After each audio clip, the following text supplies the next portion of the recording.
நான் பாடுறேன் எம்எல்ஏ பேர் போடு போடு. கள்ளத்தனம் செய்த காதகன் கருணாநிதி, சதிகாரன் கருணாநிதி, சண்டாளன் கருணாநிதி. கள்ளத்தனம் செய்த காதகன் கருணாநிதி, சதிகாரன் கருணாநிதி, சண்டாளன் கருணாநிதி.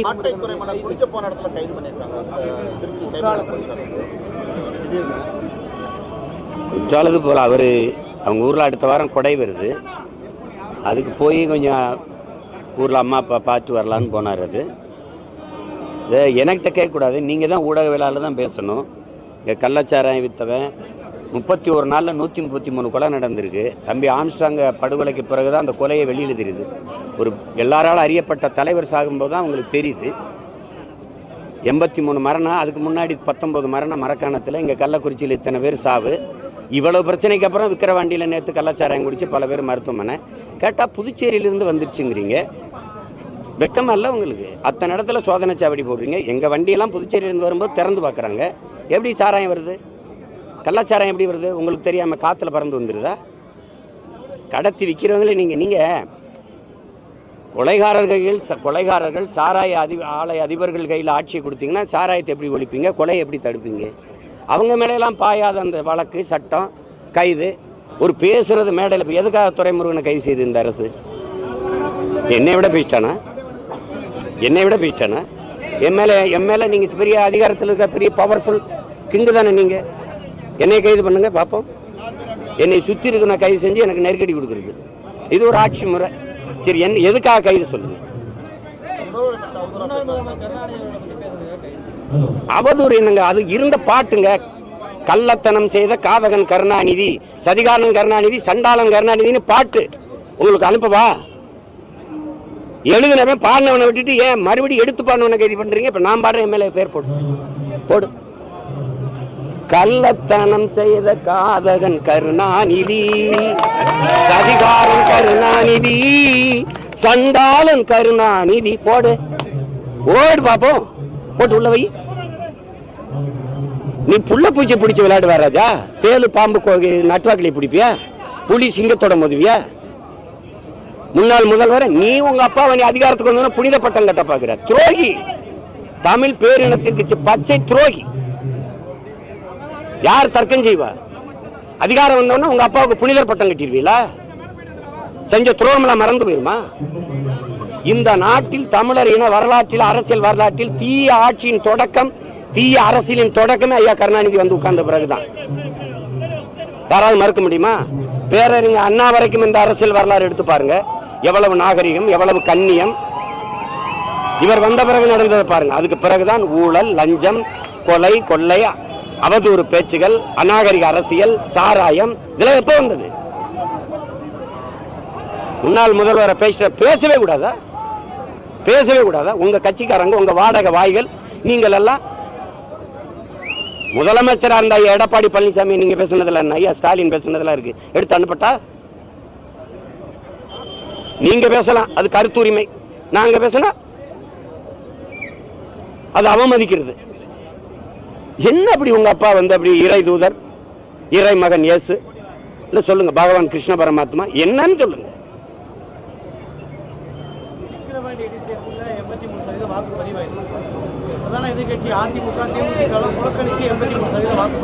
இதுவே இன்னும் முடியல. ஒரு அதிகாரி நீங்க எஸ்பியா வச்சிருக்கீங்க, இந்த பருண், அவர் எங்க ஊருக்காரு, உரப்புள்ளிக்காரரு.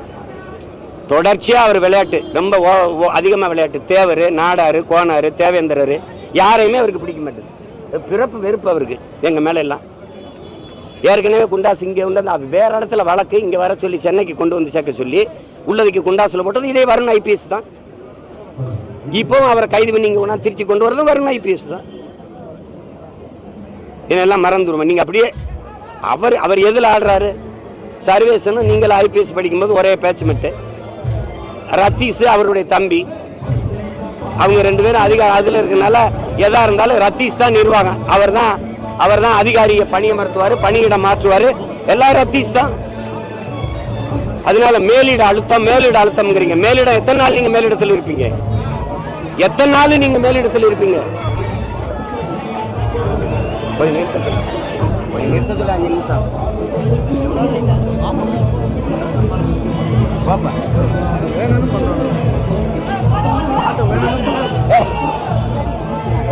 வெயில் நிற்கமா பாட்டு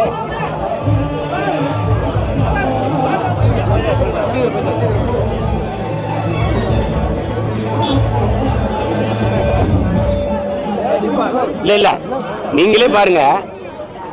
இது வந்து ஏன்னா தம்பி உதயநிதி கூட இருக்க ரத்தீஷ் தான் இந்த அதிகாரிகளை எல்லாம் பணியிடம் மாத்துறது, பணி உயர்வு செய்யறது எல்லாம் அவர் அவர் அவர் கூட இருக்காருங்கிறதுல நீங்க அடிக்கடி கை வச்சு விளையாடுறாரு அந்த வருண் ஐபிஎஸ். உண்மையிலே நீங்க என்ன வேணா ஆதாரங்களை தர்றேன். விரட்டி தேவர், தேவேந்திரர், நாடாரு, கோனாரு அவர் வன்மம்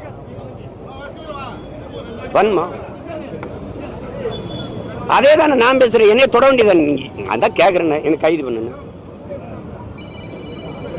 இப்படி கெஞ்சுற ஒரு ஆளை பத்திரிக்கல என்னை கைது பண்ணி உள்ள வைங்க. பேசுறதுக்கெல்லாமா கைதுங்க? நீங்க பேசுறதுக்கெல்லாம் கைதா? நீங்க ஒண்ணு கேட்கிறேன். சவுக்கு சங்கர் பேசினார், அவ்வளவுதானே.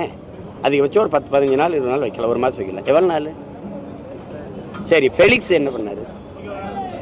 டெல்லியில் இருக்கிற ஃபெலிக்ஸோடைய அலைபேசியை ஒட்டு கேட்டு டெல்லியில் இருக்காருன்னு போய் கைது பண்ணி உள்ள கொண்டு வர தெரியுது. இங்க கள்ளச்சாரம் வைக்கிறான்னு தெரியாது.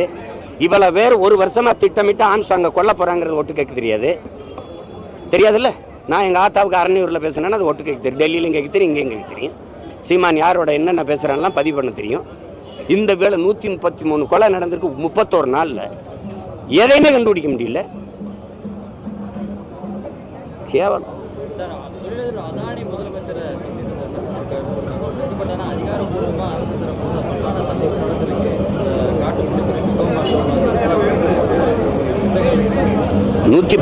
அதாவது நீங்க இனி புதிதாக ஒன்றை தொடங்க முடியாது. இருக்கிறது